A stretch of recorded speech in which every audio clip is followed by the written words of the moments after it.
This episode is proudly supported by East Coast Beverages. So my name's Samuel James Lentini. Really what's special about East Coast Beverages and about what we do is that we are vertically integrated. We grow, we squeeze, we bottle, we blend everything here on site.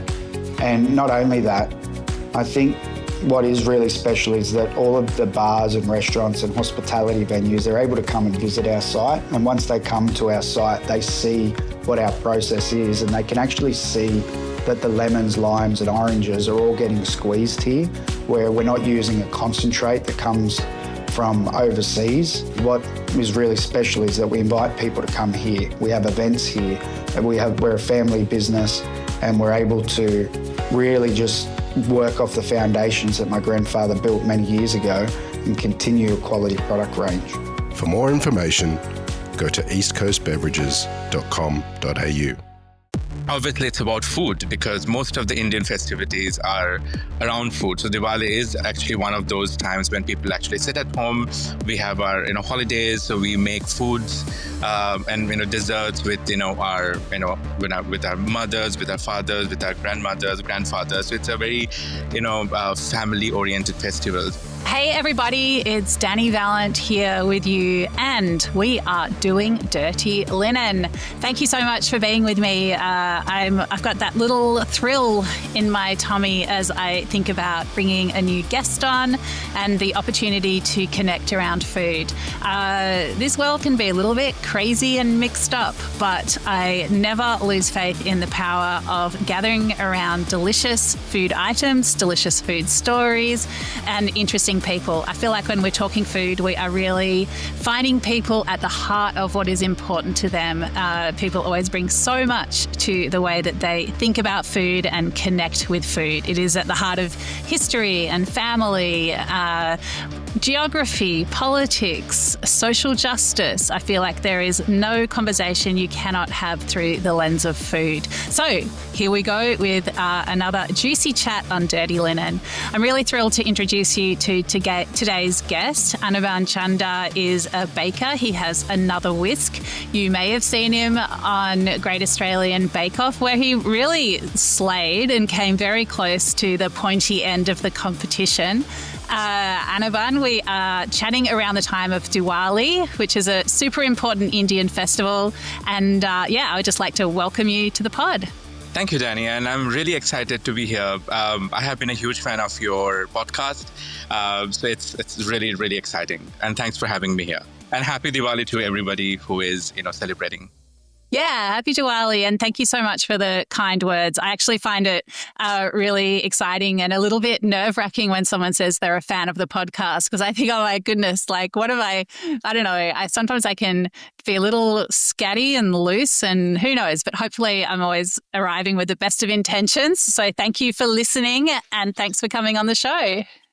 Of course. And I think one of the things that I really like about the podcast is, I have not listened to all of them, but then the ones that I have listened to, I think the most exciting parts are actually the stories and the backgrounds of the people who actually come as a guest. And I love the fact that you provide them with that platform to explore their identity, not just talking about the products or, the arts that they're creating. So it's really exciting to hear all the stories in the beginning. So yeah, it's great. That's what I hope to do. So that's really wonderful feedback. And I appreciate the fact that you are giving us the time to share your story today. Anirban, we're going to talk a lot about you and what you get up to, but let's bring people into the picture with Diwali. If they're not already a celebrator of this important Indian festival, tell us a little bit about it. Well, I think, as you know, India is a very diverse country. We have so many festivals across different states. All festivals are very different from each other. But Diwali probably would be one of those festivals that kind of is one of the main festivals, main Hindu festivals celebrated across India. It's the philosophy behind the festival is about winning over the evil, so bringing light to the world. I mean, obviously there are some mythological and mystical and also religious aspects to the festival, but I think largely it is celebrated as a cultural element. So people actually light diyas, which are basically the earthen lamps, and obviously now with electricity, many other forms of lights, and then we also burst crackers, which is slightly slowing down in urban areas because people are more conscious about the environment, etc. But when I was a child, we used to burn a lot of crackers across India, and then obviously, it's about food because most of the Indian festivities are around food. So Diwali is actually one of those times when people actually sit at home. We have our holidays, so we make foods and desserts with with our mothers, with our fathers, with our grandmothers, grandfathers. So it's a very family oriented festival. So Diwali will be like you ideally wouldn't go out on Diwali. It's mostly staying with your family and celebrating at home. So it's a very homecoming situation for everybody who is living in different parts of the country or different parts of the world. So beautiful. I love the idea of this festival of light and driving out evil and celebrating the good, and especially doing it with food. Sweets are a really important part of Diwali, aren't they? They are. I think sweets are an important part of every festivals in India, but more so in Diwali because, again, it's a kind of, as I mentioned, one of the main festivals across India. So not just from the societal or cultural point of view, but also from economic point of view. So this is the time most of the sweet makers and people who are making at a large shop, but also people who are making sweets in a local, small little sweet joints. This is the time they're looking forward to when it comes to the large scale, production and sell. Amazing. I love that element of the realities of commerce. It's obviously so important. You can think about all kinds of festivals. Christmas is so important economically. Halloween is so important. Valentine's Day, all those things, there's culture around them, but there is definitely commerce as well. Yeah, there's, obviously, if you look into the, socioeconomic structure in India, it is very important for a lot of people to have these festivals because, probably a lot of people are looking forward to these festivals because this is their only way of achieving their, economical, target. So yeah, the festivals, we always support the local businesses. We always go out and buy things, whether it's the sweets or the other products from your local, neighborhood markets or neighborhood shops. I love it. Well, everyone who's listening to this who hasn't already got their Diwali plans, find the local Indian sweet shop. There is probably one in your neighborhood, and go and buy up big. Should people just get anything, or are there particular sweets they should look for during Diwali? I think any sweet is actually good, but I think there is one sweet which people do take. Actually, a couple of sweets people do take to each other's when they're visiting or celebrating Diwali with each other. So one would be motichur laddu, or we call it laddu in general. They are like small little balls made with chickpea and flour and sugar, and then another one would be barfi. People actually take it with. We actually make it with cashew, so it's like frangipan, but then slightly more richer because it has ghee, it has cashew paste, sugar, etc. So again, small little square little treats. So people do take these sweets to each other, but again, people eat any sweets, to be very honest. All right, you can't go wrong. I love it. So Anirban, let's talk a bit about you and how you come to be doing Another Whisk. Tell us first about the shape of the business, and then let's explore how you got there. Yeah, it's a pretty new business, to be very honest. I started my journey as an owner of Another Whisk in March this year, so it's been just a few months. But the inception was there. How do I put it across? I mean, it was there in my mind for a long time, but then I didn't get the confidence. So I was always a home baker. I was always interested in baking and making sweets and cooking in general. Even back in India, when I was living in India with my parents, after that with my partner and friends. But I never, so when you make for your friends, your family, they're bound to say good things about you, right? So they were always praising me. So, but I didn't have the courage or the confidence to go out in the market and then sell to people. It's still quite surreal to me that people really like my product. They're coming and buying my products.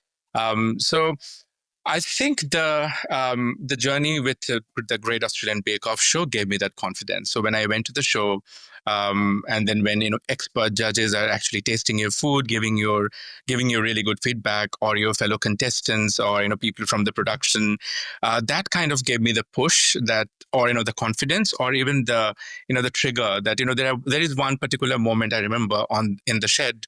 I forgot which challenge it was, but there was one particular challenge when I was in a very zen mode. So even though there was a lot of chaos with reality TV, there is so much of pressure and commitment, but there was one particular moment when I was decorating a piece of bake, and then it kind of clicked. There's one particular moment it clicks, so this is what you're supposed to do.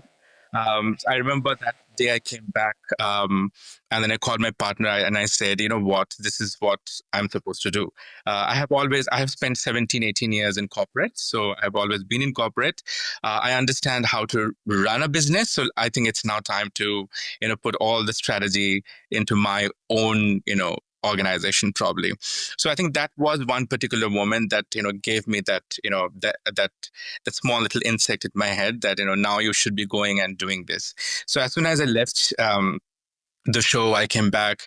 I joined Le Cordon Bleu for a little bit of brushing my skills for a short course, and then I started setting up my business. So March this year, I launched my business online for people to start pre-ordering their product. And then slowly I got into several markets across Sydney. And I'm really happy that it's growing and we are going to different parts of Sydney. My hope is that I continue to cover different suburbs in Sydney so that people identify who I am and what I bring to the table. And then hopefully my goal is probably we'll have some permanent location soon. Amazing. Well, it's such a, well-traveled path to have the pop-up and the markets and then move towards bricks and mortar. It's such a great way to test your ideas and, as you say, get to know different parts of Sydney, see what people are interested in, what are the top sellers. What sort of insights have you gained into the market so far? I think what I'm really happy about is my philosophy for Another Whisk is relatable to people, because sometimes you think something in your mind, you don't know how it's getting translated to your audience, right? So my philosophy behind Another Whisk was bringing in the familiar elements, but then also surprise them with a new ingredient or a new flavor that they are not exposed to. So obviously Indian flavors and Bengali flavors, because I'm from the Bengal part of India. That comes very natural to me. So I know how to temper spices, how to play with spices, how to play with Indian flavors. So I really wanted to depend on that skill set that I already have. But at the same time, from my travel and my experiences, I have gained some knowledge around Western style of baking, mostly about the classical style of baking from the French side of, from the world, etc. So I always stick to the classic bakes, which people are familiar with. So when they're coming to a shop, they're not seeing something completely new. They're seeing a cheesecake, for an example. But then when they take the bite, they're surprised because they're probably not tasting something that they have tasted in the past. So I bring in that Indian knowledge of flavor and spices in the shape of something which is more familiar to people. And that is something people are really liking. So people are coming to my stalls, they're seeing maybe a cake which they're familiar with. When they're tasting a new Indian flavor. Or I also try to infuse native Australian ingredients, which probably I'll talk about again in some time throughout our chat, because I feel native Australian ingredients are extremely versatile, and then they pair surprisingly very well with Indian flavors as well. So when they're tasting a cake, they're tasting something new. And I always keep a little bit of note in front of my bakes to talk about what the flavors are. So if I'm using, say, a particular jaggery from Bengal side, from the Bengal region, I actually put a little bit of note about what that jaggery is and what are the different compositions. So people are interested to read about that, and then they eat their product. So I think that is something really exciting to see, that what I really envisioned is getting translated very well, and people are interested in trying new products. Well, tell us more about the Australian side of the ingredient, the suite of ingredients that you're using. Actually, quite a few. I probably wouldn't say I'm an expert, but I think after I moved to Australia, I got exposed to these ingredients because, as you know, they are very unique. You don't get to see a lot of them in rest of the world. Maybe, lemon myrtle is something that people might be used to, but then not everything else. So I do use a lot of lemon myrtle, wattle seed. Something that I really love using in my frangipane tart is the strawberry gum. And then Davidson plum. It's something that I use quite often. Instead of cinnamon, I use cinnamon myrtle sometimes. So I make this, sticky date lamingtons. So instead of using cinnamon, I use cinnamon myrtle. So that gives a little bit of a tea-like flavors. People are quite, surprised. What is it? It is like cinnamon, but it is not really cinnamon. So I try to infuse, or using aniseed myrtle instead of using something which is regular aniseed. I just go ahead and use aniseed myrtle. So I think there are some familiar aspects to these ingredients as well, coming from India, because we understand how to use different spices with different ingredients. So I think I really cannot translate that because it's very intuitive. We are born with the knowledge of how to use spices in your kitchen. So I think this is an extension of that knowledge. So I would say, I already have the knowledge of the existing spices from India. This is just adding to the existing knowledge of spices and flavors. You've spoken about this more sort of European form of a dessert, like a cheesecake, for example. But are you also doing desserts that, at first glance look more traditionally Indian? Not really, actually. When you look at my desserts, they will be all very Western. So there'll be like layered cakes or cheesecake or, pies or lamingtons or, madeleines. So they are all very familiar. So people are drawn to the shop because they know what they are going to eat. None of them actually look like a traditional Indian dessert. But as I said, when they take the bite, they find something different. So for an example,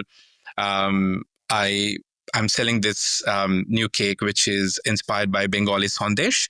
Sandesh is actually a form of sweet that we make with homemade chena, which is a form of ricotta cheese in Bengal.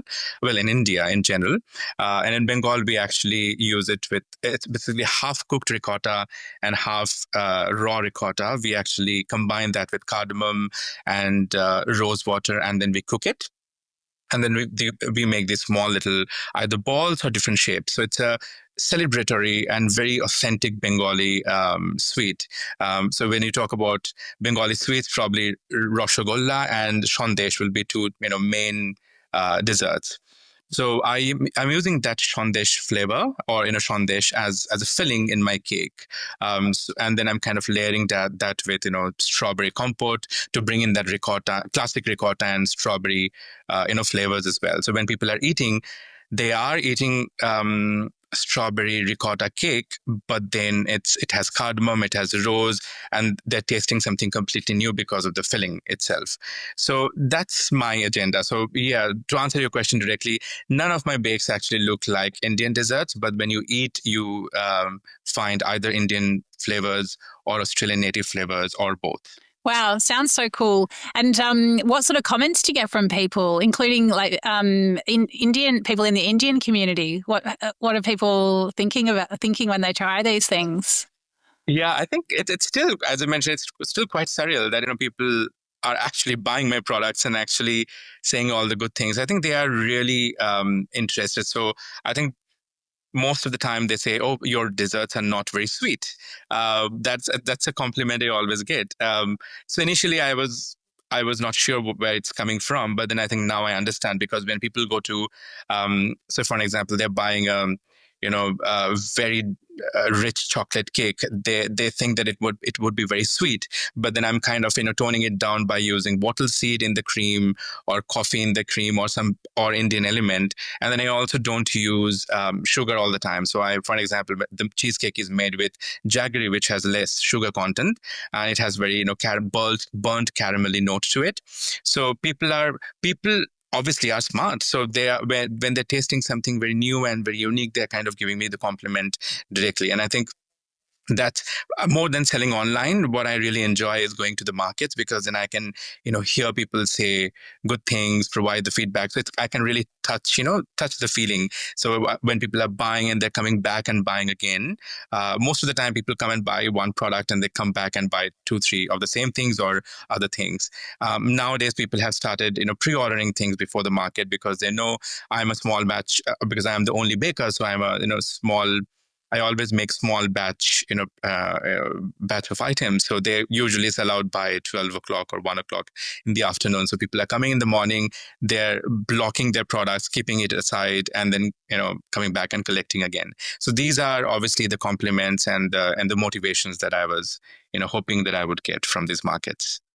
You mentioned your corporate life. Just give us a sketch of that, and how have the skills and experience you've learned there you've been able to bring them over to the baking world? Yeah, I think, as I said, I spent about 17, 18 years in corporate. I worked with mostly, large organizations back in India and again in Australia as well, mostly working as a knowledge manager, which includes, creating a lot of strategy. So strategy around content management, change management, learning and development, and overall, strategy and operations. So that really helps me in many things, actually. So, for an example, when I started my business, obviously the economic side of things, but also some of the softer skills. For an example, how do you do social media marketing? I did all of that myself because I had that knowledge with me. Or how do you create a website? I created my website on my own because I had that knowledge with me. Or how do you, interact with your customers or your stakeholders? Or now when I'm pitching my ideas to in different other areas, I know how to create those, pitching documents, or how to go and pitch myself or my elevator speech, or, bringing the business elements, bringing the business angle of in the discussion as well. So I think I do believe that everything that we do in life has a meaning. Nothing goes waste. So I think everything that we learn in our life is going to somehow help you in somewhere. To be very honest, I spent 17, 18 years in corporate, but I actually didn't study business management. I studied physics and music. They are very different things. So I did 2 degrees, one in physics, one in music. But then I ended up in corporate life. But I also saw how my training in both music and physics field helped me achieve really great things in corporate in a very different way. So the way you think or approach a particular idea is always different, because what you have studied, how you have trained your brain. So obviously how music trains your brain creatively and from imagination point of view, but also how physics trains you from mathematical and practical point of view. That really helps your brain in a different way. So that really helped me in corporate. And now, being in corporate for 17, 18 years, understanding the economics, the finance side of things, the business management side of things, the customer management, the softer skills around design and marketing and social media and website, all of that is actually helping me to drive my own business, which is fascinating because I don't have to hire anybody to do all of that. I can do it myself. Oh, that's great. Such a good example of, creative thinking and applied skills. I think people who, spend a long time in hospitality and, other arenas in the food world don't always appreciate how many skills they're building up along the way and how applicable they might be to sort of think about the reverse path.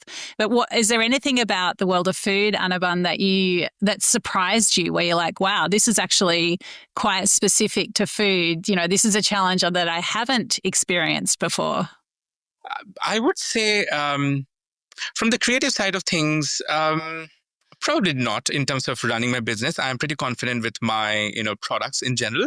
But I think business side of things, definitely. Like, it's one thing that you start a business, but then now that it's actually going well, you constantly have to strike a balance between what you really want to bring to the table for your customers, but also what is profitable, and looking at the economic side of things. If I'm going to take this for a long-term journey, which I am planning to do, I have to think from both sides of things. So I have to pay my bills. At the same time, I will have to make sure my quality is exactly what have been doing so far, and people are coming back to my stalls, the markets, or probably in the future to my bakeries for exactly the reasons they're coming back now. So striking that balance between what I really want to do creatively and honestly, but also looking at the economic side of things. I think that is something that is new that I'm learning, because when I'm working in corporate, I'm working for somebody else. So I'm basically just running a project. My focus is, and especially when you're working in such a big organization, I've only worked in large organizations, so my vision is only limited to my little project or my little program. Obviously, I do have understanding of how that is adding up to the success of the organization, but that is not my accountability or my responsibility. But now I think the scope of accountability and responsibility is larger. Tomorrow, when I have my staff, I will also have responsibility for them as well. So I think scaling up is something, a new field that I'm exploring. But I think it is also very interesting, because I think while I'm a baker, I'm enjoying the baking side of things and the creative side of things. But at the same time, the business side of things are also giving me that the adrenaline. Like I have to go and do something in the markets or selling online. So I think. I think that is the long story short. I think that is the challenging, but also at the same time exciting part, striking the balance, especially when you're scaling up. And it's so interesting to think about having staff and sort of being able to transmit recipes, but the values of the business, the intention behind it. I guess that's where your a reshaped elevator pitch for people that you bring on as part of the team will be really important. Absolutely. Yeah. I mean, do you feel like are you still working on the identity of the business, or do you feel like you've really what you're trying to do? I think I'm at a stage that I know what I'm trying to do. And I think, people's reaction gave me that confidence. When I launched it in March, obviously, if you have asked back then, probably I would have said, no, I don't know what the identity is. But now I am, because this constant feedback from people who are coming to the markets and the repeated customers that I have in the markets, and also the kind of interest I'm getting from others. So there are some, restaurants that they are reaching out to me for some potential opportunities in terms of partnership with them. And a lot of them are actually reaching out to me themselves. I don't have to reach out to them. Probably they have tasted my food in the markets. So I think, all these different conversations are giving me the confidence. So I am actually quite confident about my vision in terms of bringing classic bakes with Indian and native Australian flavors, which I think people are appreciating really well. Now I think it's only taking the next step in terms of scaling up the business, and then probably potentially harvesting all these different relationships that I'm building across the way. I'd love to go back to that moment that you identified while you were in the Great Australian Bake Shed, and you were somehow realised that this is what you were supposed to be doing with your life. Can you tease that out for us at all? Like, was it a voice from inside or above? Like, was it, I don't know, what was it that made you so sure of that? I think it is the feeling. The feeling of calmness and, satisfaction and fulfillment, probably. Not that I didn't enjoy my corporate life. I was actually very happy with my corporate life as well. I still am kind of transitioning out. It's not completely gone, because I'm a risk taker, but I'm also a calculative risk taker. And I think that's always important for business as well. I mean, you should be taking risks, but also with, proper calculation. Going back to that moment, I think I always wanted to be in this field, to be very honest, as I was mentioning earlier. But I think that was actually quite late. Later in the show, so I already spent about a few episodes, which is basically quite a few weeks. So by then I already built my confidence, because I saw how the judges were reacting to my food, how the production team were they were reacting to my food or my fellow participants. So I already had that confidence. I got a star baker. Star baker is basically the baker of the week kind of award. So, so I was anyways thinking that, okay, maybe this is something that I should be doing, because, people are appreciating, and I can bring in some, new ideas to the Australian food scene. But I think that particular moment when I think it was very end of the bake. I forgot actually which bake it was, very surprisingly. But I remember it was a very Zen-like mode, as I mentioned, and I was kind of towards the end, I was just decorating, and there was this fulfillment of happiness and joy, and a feeling of happiness, joy, and fulfillment. I can't really express it. I can't express it exactly how I felt, but then it was a feeling from within. It was not a voice. It was just a feeling that, okay, this is what you are supposed to do. And then I remember that day I came back, and then I called my partner and said, I think I should give this a try now. If it happens, it happened. If it goes well, fine. If it doesn't go well, I can always go back to my corporate life. But one life, why shouldn't I not try something which people are appreciating? And I think as going back to my Indian heritage, making food for people is something that we do all the time. We never shy away from, making food for even strangers. Like everybody is literally, we have, something called Atithi Devo Bhavo, which means like every guest is God to us. So I have never seen anyone coming home and not eating food and going back. So from my grandma, from both sides of my, family. So if I am, if I can bring in that heritage, if I bring in that quality, and both my partner and I also like to feed people. We are always throwing out, house parties. We are always making elaborative, food. Why not taking that to other people? And when I'm seeing now people are enjoying my food, it is giving me, and hence it is giving me more confidence. So yeah, so I know I digressed a little bit from your actual question, but I really don't know how to put it across. It was not a voice. It was definitely the feeling of fulfillment. Yeah, it's beautiful. And I can really get more of a sense of where it's coming from, with that sense of, the honoured guest and the delight in being a host. It all sort of fits together. So I'd love to learn a bit more about Bengali food and the sort of food that you love to eat back home, or that you make here in Australia. Tell us about some key characteristics. Well, yeah, Bengali food is very distinctively different from rest of India. Well, I'm sure every part of India has their own food culture, and they're very different. And probably that is also one of my kind of mission through my bakes, is to help people understand the diversity of Indian flavors. When you go to Indian restaurant, people mostly order very common things like dal makhani, or chicken tikka masala, or butter chicken. That's not all Indian food. That is not only Indian food. Indian food is very diverse. So I think Bengali cuisine is very different from rest of India. We actually, how to put it across? We are very, I wouldn't say healthy, but health conscious. Traditionally, most of our food, traditionally that that our grandmothers and grandfathers, they have made. They're very much focused on your lifestyle back then in India, in the past, and then based on your work environment and what kind of things that you should be eating, a good balanced diet probably. We use a lot of, if I have to talk about flavors, we use a lot of mustard oil. So we don't cook. I think ghee is an essential part of Indian household, but we actually don't use ghee in many of our food items. We use mustard oil. We also we eat a lot of fish because we are very close to the Bay of Bengal. Obviously, historically, before the colonization, Bangladesh and West Bengal right now in India was part of one state. So we were one one Bengal region. So we had access to Bay of Bengal. So we eat a lot of seafood.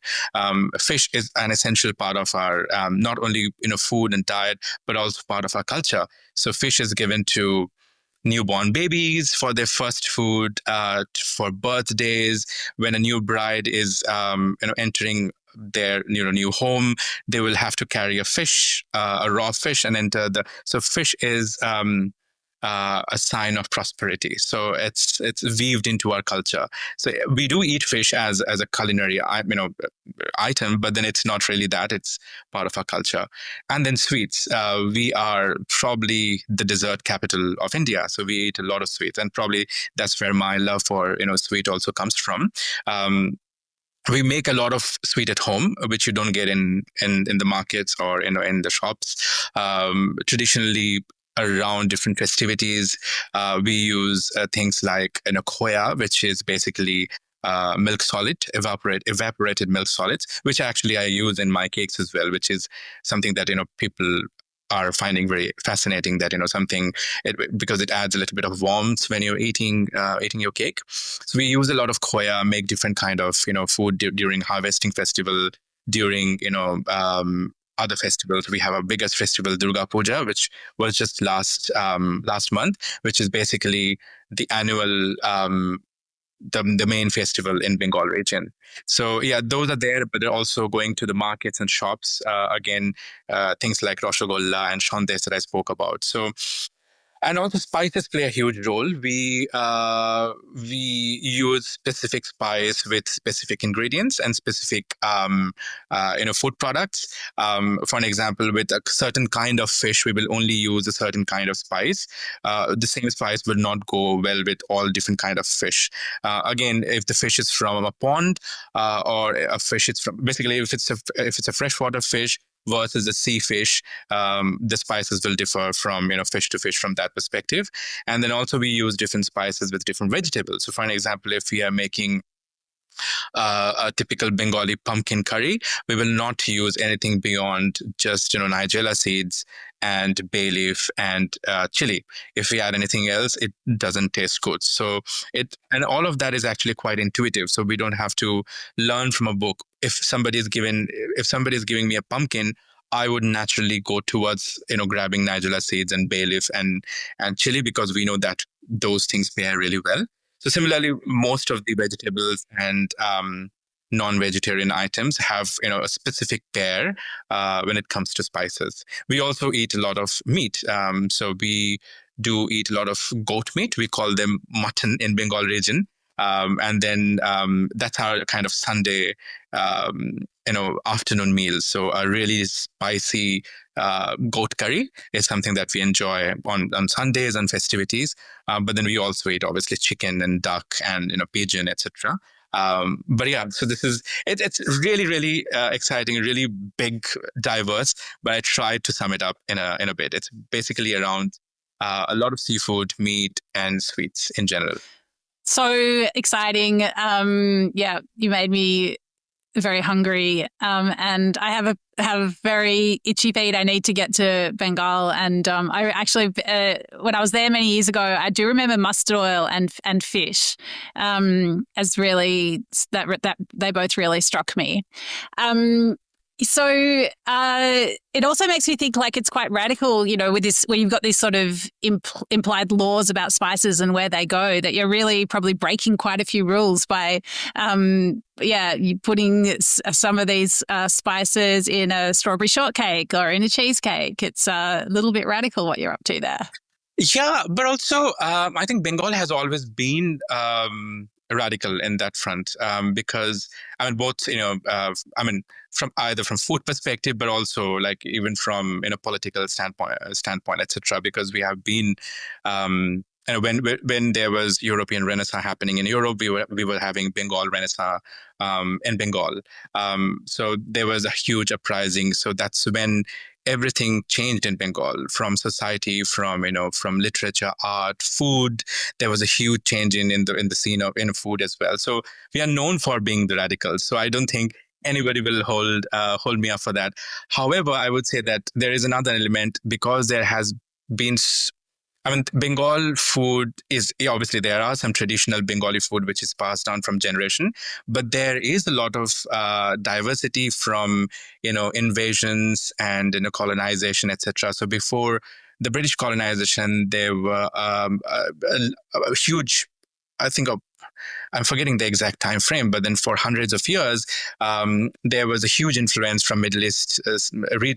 Obviously, Middle Eastern region was there in all of north of India, but specifically in Bengal region, the Bengal region was actually back then quite big. It covered West Bengal, Bangladesh, parts of Assam, and some other northeastern states in India as well. So they were all part of the Bengal kingdom, which was ruled by an Islamic leader. So there is a lot of influence from Islamic food as well. So we have things like Kolkata biryani. We have a lot of Kobe Raji food items as well. So we draw a lot of influence from the Islamic food scene as well. And then obviously with British colonization and, Calcutta, which was the capital of West Bengal, which still is the capital of West Bengal, which was also capital of British India. So that was the main, port back then. So a lot of European influences, whether it's obviously British influence, but also Portuguese influence, French influence.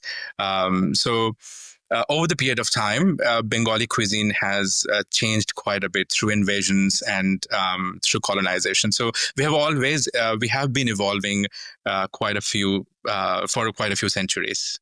Amazing. Well, I told you at the start of this conversation that you can talk about anything through the lens of food. So we've talked about empire and family, technology, physics.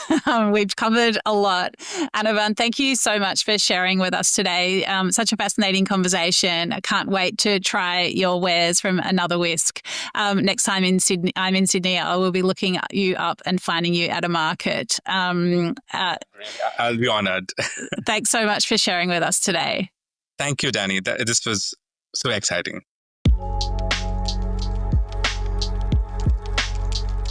This is Dirty Linen, and I'm Dani Valent.